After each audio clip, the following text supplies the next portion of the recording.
Si vous êtes parent et que vous ne connaissez pas cette manière de faire pour donner confiance à vos enfants, alors écoutez-moi attentivement. La confiance en soi, elle se développe principalement pendant l'enfance et elle va impacter un grand nombre de domaines pour votre enfant. Alors, si votre enfant n'a pas confiance en lui, que ce soit sportivement ou scolairement et même professionnellement, il va louper beaucoup d'opportunités.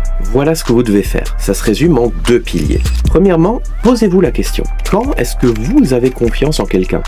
Déjà, quand il respecte ses engagements envers vous, on est bien d'accord. Si vous faites des fausses promesses, s'il ne les tient pas, automatiquement vous perdez la confiance dans la personne. C'est exactement pareil pour la confiance en soi. Ça demande déjà de la discipline parce qu'il faut tenir ses propres engagements envers soi-même.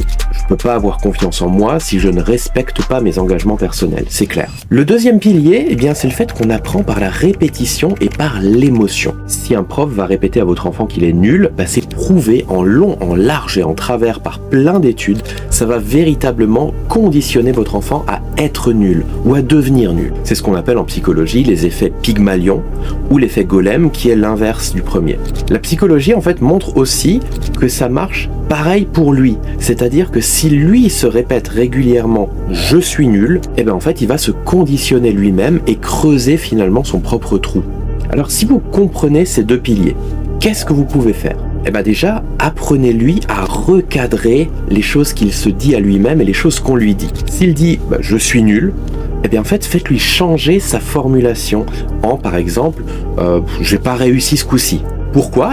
Parce que « je suis nul », ça touche à son identité. S'il est nul, ça n'ouvre aucune porte à quoi que ce soit d'autre. C'est ce qu'il est. D'accord ?